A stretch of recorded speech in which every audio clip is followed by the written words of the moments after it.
Bonjour à tous et bienvenue dans cette nouvelle capsule.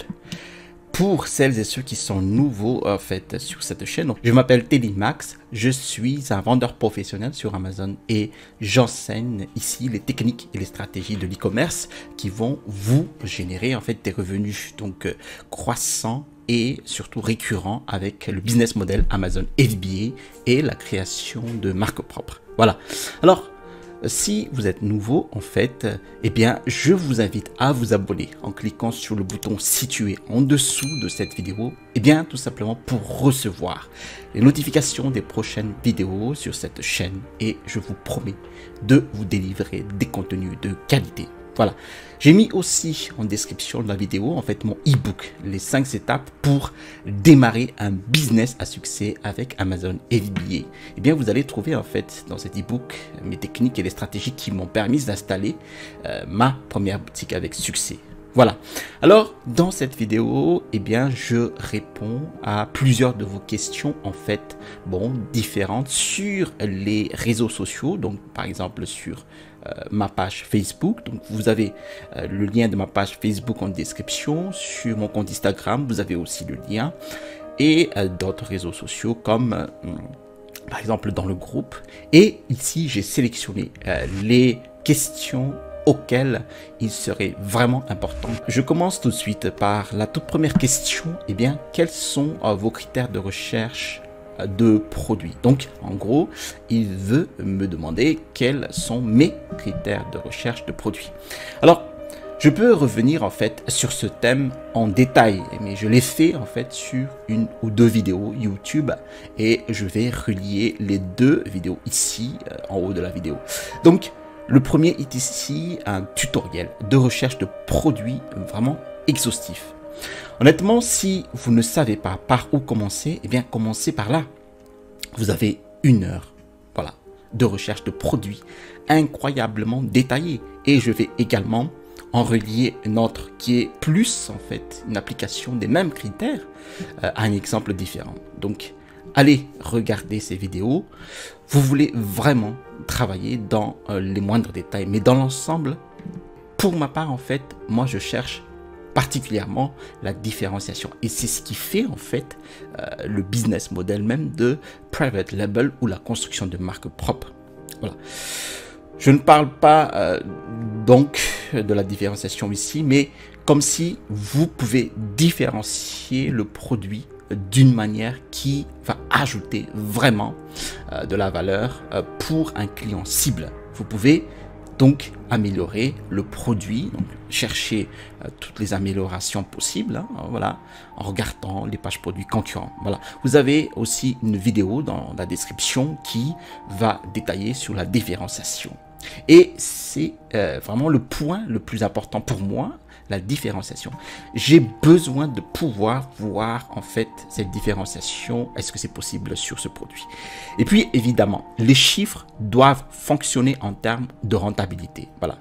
Je vais relier une autre vidéo où j'explique en fait un processus de recherche de produits qui sort des cadres établis. Et je cherche en fait spécifiquement à sortir de ces critères que tout le monde recherche. Donc, si les gens disent optez pour un produit de la taille d'une boîte à chaussures, je vais chercher quelque chose de vraiment grand. Ou si les gens disent allez-y, vous savez, la fourchette de prix, dans la fourchette de prix donc de 20 à 30 euros, je vais chercher un produit à 60 euros. Voilà. Et donc, pas à pas, en sortant des sentiers battus, vous allez commencer à ouvrir votre esprit pour réaliser que vous aurez un boulevard d'opportunités folles. Donc, moi, je ne pense pas qu'une fourchette de prix définie ou une catégorie définie ou des dimensions définies signifie vraiment beaucoup en ce moment. Donc, je ne recommande pas de les utiliser comme critères de manière catégorique. Mais pensez à la rentabilité, la trésorerie. Si vous êtes un débutant et que vous commencez à opter pour des produits potentiellement vraiment compétitifs qui font par exemple 10 000 euros de CA par mois, eh bien vous allez comprendre que cela nécessite un certain investissement en capital pour rivaliser avec cette niche et maintenir votre stock à flot. Voilà, tout simplement. Vous pouvez aller faire votre calcul, comme combien d'unités devrions-nous vendre et combien cela va nous coûter par mois en stock. Et généralement, les gens ne peuvent tout simplement pas maintenir ces investissements et le maintien du stock. Et souvent, les flux de trésorerie les empêchent en fait de pouvoir se développer dans ce business, même s'ils avaient la meilleure idée de produit du marché. Et le fait que ces marchés évoluent rapidement aussi, car il y a tellement de concurrents qui cherchent une part importante de revenus. Et donc, vous allez être en concurrence avec des vendeurs très professionnels. C'est pour ça que je recommande. Je dis en fait, en termes de fourchette de revenus, de cibler pour une niche donnée des vendeurs qui génèrent entre 5 000 et 20 000 euros de chiffre d'affaires mensuel dans votre recherche de produits pour maximiser vos gains potentiels. Deuxième question. Comment pouvez-vous différencier s'il n'y a rien à améliorer sur le produit? Bien évidemment, je parle toujours de différenciation comme le mot-clé principal de la construction d'un business avec le private label. Donc tout d'abord, s'il n'y a rien à améliorer sur le produit réel, eh bien cela va être effectivement plus difficile que ce que vous devez faire. Alors, vous devriez prendre du recul et de réfléchir au jeu auquel vous jouez. Vous jouez ici au jeu d'Amazon FBA et le Private Label. Donc le Private Label, c'est PL ou construction de marque propre pour les néophytes. Maintenant, avec quels outils iriez-vous jouer? Vous avez la page produit. Vous avez l'image principale de votre page produit. En particulier, donc l'image principale peut honnêtement faire une énorme différence sur les résultats de recherche de votre produit, de votre niche tout simplement. Si vous pouvez même simplement concevoir votre produit pour qu'il y ait un aspect différent, tout simplement, afin de pouvoir tout simplement l'afficher différemment sur cette image principale de votre listing, afin en fait qu'il se démarque du reste des résultats de recherche ou du reste des produits avec lesquels vous êtes en concurrence. Et même si le produit est le même, eh bien votre produit aura l'air différent. Eh bien cela peut souvent être suffisant pour compter comme une grande différenciation, tout simplement. Gardez ici à l'esprit que si le produit lui-même est fondamentalement exactement le même, eh bien la force de cette barrière de l'image que vous créez ne durera probablement pas aussi longtemps. Alors peut-être il faudrait penser à créer un packaging différent. Voilà. Mais comprenez que votre concurrence peut vous rattraper aussi relativement rapidement. Donc, idéalement, vous voulez que le produit soit différent, mais si la différenciation paraît difficile à envisager, eh bien pensez à la façon de présenter le produit différemment. En fait, plus vous êtes créatif dans le packaging, les photos, les vidéos produits, les textes de présentation, eh bien, plus vous aurez du succès en fait en faisant cela. Comprenez aussi que les changements les plus fondamentaux apportés au produit pour l'améliorer sont une véritable différenciation. Mais si vous ne pouvez pas le faire, pensez à votre listing. En particulier, l'image principale du listing et à la forme et la présentation de votre page produit. Cela peut être des couleurs, les angles, plein de choses. Cela peut être n'importe quelle amélioration qui pourrait vous faire ressortir votre produit de la masse de concurrence. Voilà. Troisième question. Alors, quelles sont les choses les plus importantes, les points les plus importants à considérer en ce qui concerne les obstacles si vous êtes juste au début de ce processus? Alors, que devez-vous savoir à l'avance? Eh bien, tout d'abord, comprenez que ce n'est qu'un business, ce qui veut dire qu'il y a beaucoup à apprendre. Il y a un processus à suivre, mais attendez inévitablement à l'inattendu. Eh bien, je comprends que vous allez avoir des erreurs, des revers. Vous allez devoir travailler pendant une période prolongée, plusieurs semaines, voire quelques mois avant de recevoir quoi que ce soit en retour. C'est un business. Eh bien, je pense que c'est l'aspect le plus important à clarifier au départ. Ce n'est absolument pas une sorte de business pour devenir riche rapidement. Cela va nécessiter un investissement de votre temps et de votre argent. Donc, c'est un risque en fait sur les deux fronts et cela peut être effrayant, comme tout business d'ailleurs. Et je pense que j'aime toujours commencer par l'état d'esprit. Voilà, l'état d'esprit de définir des attentes réalistes parce que vous pouvez absolument changer votre vie grâce à ce business en quelque sorte. 10 ans, bon, ça dépend en fait de l'état d'esprit de chacun, de la façon de chacun d'aborder le business. Certains réussissent en 4 mois, 6 mois, certains réussissent après 2 ans, voilà, 2-3 ans. Ce n'est pas grave. Vous avez juste entre vos mains une opportunité pour redéfinir le modèle de votre vie. Une opportunité qui évolue. Hein. Vous pouvez vous projeter plus simplement. Voilà, c'est ce que vous devez vous mettre dans la tête, tout simplement.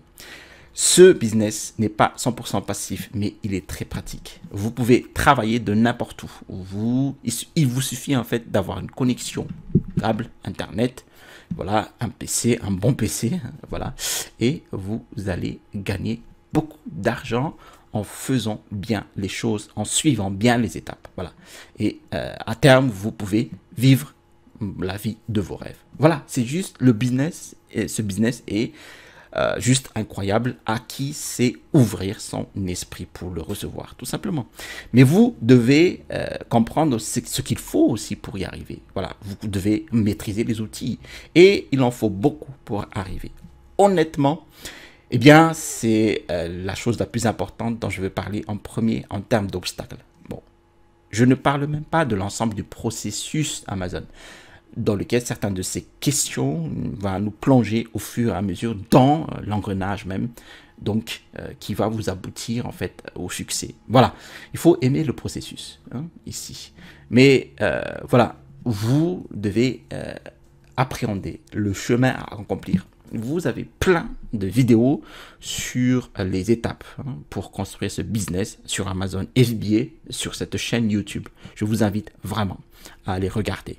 Mais en premier lieu, déjà, il faut avoir un état d'esprit vraiment solide, hein, des attentes réalistes et ne pas attendre quelque chose pour rien. Voilà.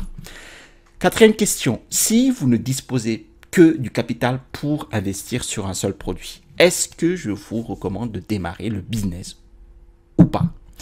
Oui, absolument. Si vous n'avez pas défini le montant du capital requis au départ, je vais le faire en fait pour vous.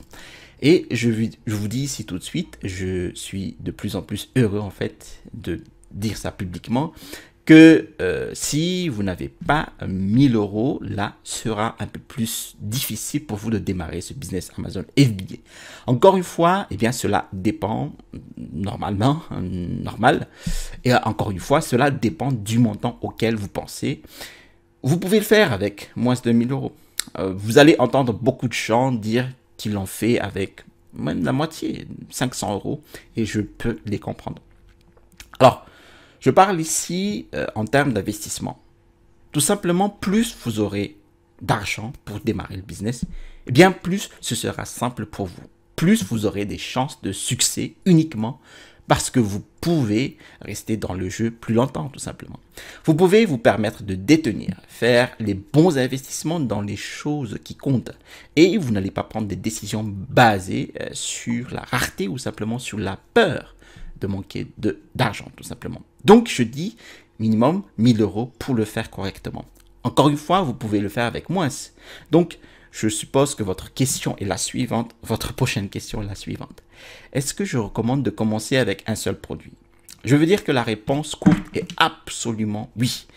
Ma recommandation est de réduire votre risque au début, tout simplement en apprenant les ficelles du métier, en apprenant le processus. Oui, avec un seul produit, évidemment, vous savez, vous pourriez obtenir quelques centaines d'unités pour votre stock. Et donc, votre coût du produit pourrait être entre 600 et 800 €. Ensuite, vous voulez d'abord un peu plus de stock tampon, de sorte que vous puissiez vous permettre de commercialiser à nouveau juste des choses imprévues qui peuvent survenir, tout simplement. Vous ne pourrez pas exactement calculer vos coûts de lancement auparavant. Donc, vous avez besoin d'un tampon là-dessus. Et si cela se passe bien pour vous, si ce seul produit que vous lancez commence à bien fonctionner, c'est ce que vous voulez et c'est le résultat à souhaiter. Donc, préparez-vous à avoir des problèmes. Peut-être que vos ventes décollent trop rapidement et que vous avez en fait un retard de trésorerie.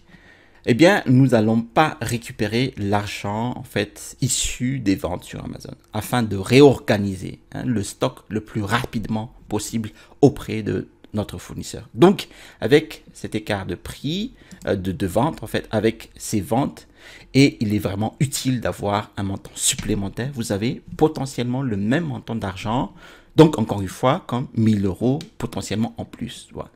Vous voyez, encore une fois, si c'est le cas, si vos ventes commencent à décoller et que cela se produit très rapidement, vous voulez juste cet argent supplémentaire en marge, mais commencez absolument par un seul produit, à moins que vous n'ayez vraiment beaucoup d'argent à dépenser.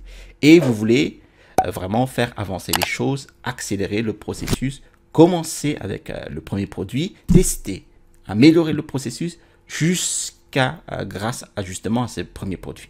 Et à partir de là, en fait, vous pouvez passer à un portefeuille de produits qui pourrait vous amener petit à petit à un chiffre d'affaires de 5-10 000 euros par mois, le premier palier symbolique d'une belle réussite avec Amazon FBA. Cinquième question. Vaut-il mieux choisir 5 produits moyens sans différenciation ou un seul mais parfait? Bonne question. Et la réponse simple est une. Donc, un produit mais parfait. Si vous y allez, vous pouvez opter tout simplement pour 5 produits moyens. S'ils ne sont pas différenciés, si vous avez une annonce sur Amazon, si vous regardez votre produit et que vous vous demandez pourquoi quelqu'un choisirait-il mon produit plutôt que ceux de mes concurrents. Voilà. Si vous ne pouvez pas répondre à cette question, bien vous risquez d'entrer dans ce qu'on appelle la guerre des prix. Si vous dites je peux le vendre moins cher, vous avez déjà perdu parce que ce qui va se passer, c'est qu'un autre vendeur va se dire exactement la même chose et il va baisser le prix.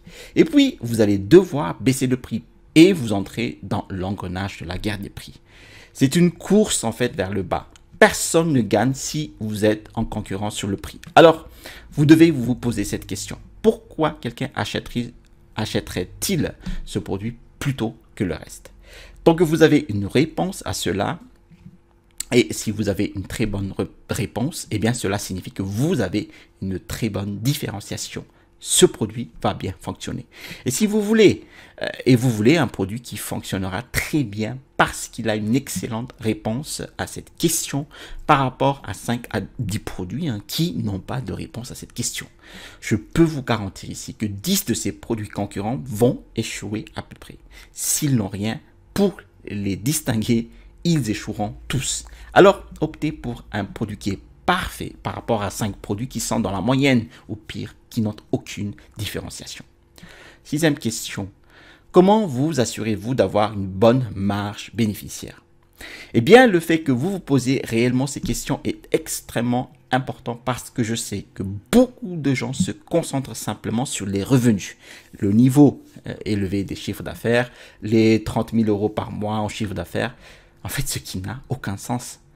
Le fait est que posez-vous des questions sur les marges bénéficiaires ou votre profit, ce qui est très important. Alors, tout d'abord, n'oubliez pas un concept crucial en business, le retour sur investissement ou le ROI.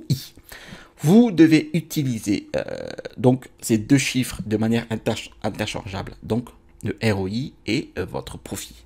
Car parfois, vous pouvez avoir une très bonne marge bénéficiaire et un mauvais retour sur investissement, où vous pouvez avoir une marge bénéficiaire assez faible, mais un retour sur investissement vraiment fantastique, tout simplement. Cela dépend vraiment de la structure de vos frais. Et cela mènera donc ici à ce que je pense être ma réponse globale: appréhender les frais d'Amazon. Appréhender tous les coûts impliqués dans tout ce que vous faites. Et il y en a beaucoup. Et la plupart des gens, honnêtement, même les gens très méthodiques, vont mal estimer ces coûts. Honnêtement, ce n'est qu'en expérimentant le calcul des coûts, donc les frais liés à Amazon FBA, bon, autour du 5e produit, eh bien, au bout du 5e produit, que je sais exactement à 1 euro et au centime près quels frais sont facturés, où et dans quelle situation ces coûts sont facturés. En gros, le tout est d'abord de créer vous-même une petite feuille de calcul en fait, sur Excel par exemple. Si vous devez vraiment calculer tous ces coûts et inclure par exemple les coûts de marketing, incluez tous ces autres coûts que les gens en fait ne considèrent pas vraiment. Voilà, je vous ai mis ici, donc en description de la vidéo, ici ma feuille de calcul de coûts liés à Amazon FBA. En fait, des vendeurs ont bâclé cette étape et puis ils se demandent pourquoi en fait ils ne gagnent pas d'argent avec Amazon FBA. Alors, c'est tout. Parcourez les pages de frais Amazon. Voilà. Vous savez, vous allez avoir des frais de référence. Vous allez avoir les frais de traitement expédiés par Amazon, ce qui en fait est lié par exemple au poids volumétrique. Si vous ne savez pas ce que cela signifie, rendez-vous dans votre compte vendeur Amazon. Donc, par exemple, dans la section Amazon Seller University.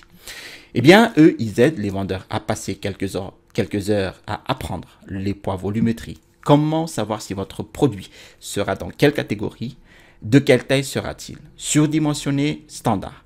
Comment fonctionnent les frais de stockage? Comprenez-vous les frais de stockage à long terme? À quel moment ces frais se produiront?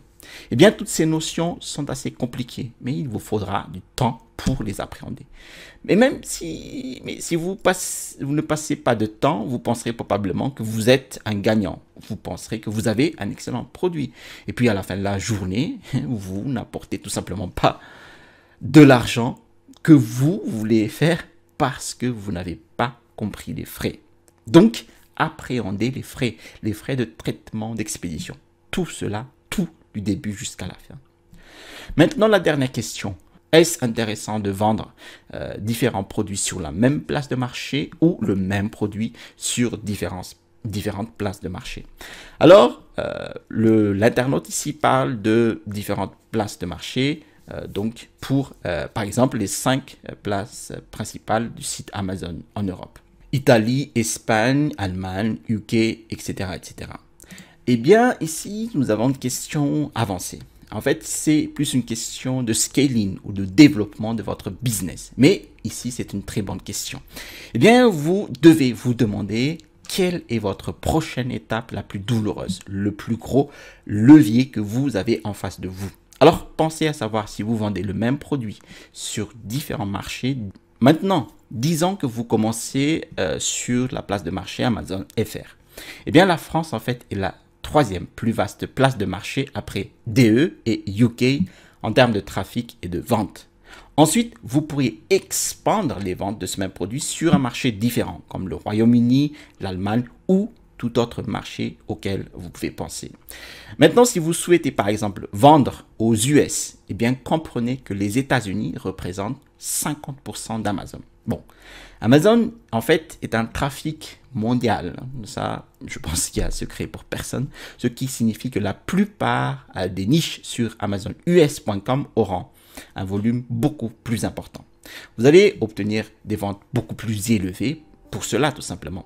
Alors, comprenez que si votre produit fait 5 000 € par mois sur Amazon FR, Amazon France donc, vous devez aller vérifier les autres marchés pour voir si ce produit génère autant plus de chiffre d'affaires. Et très probablement, il en sera beaucoup plus sur Amazon US. Vous pourriez en avoir 3 fois plus pour votre CA, voire plus. C'est donc la première étape que vous envisagez. Vaut-il la peine de vendre ce produit sur notre place de marché? Vérifiez cela, pensez-y. Sinon, avez-vous d'autres opportunités de produits sur le même marché? Si vous avez déjà un produit en vente sur Amazon FR et que vous avez une marque que vous démarrez, avez-vous les prochains produits potentiels clairs et évidents que vous pouvez vendre pour développer cette marque? Si vous restez là parce que vous voulez vous étendre sur un nouveau marché différent, eh bien vous devez comprendre les taxes, l'ouverture d'un nouveau compte vendeur et tous ces autres obstacles dont vous avez besoin pour franchir l'importation, l'expédition, etc.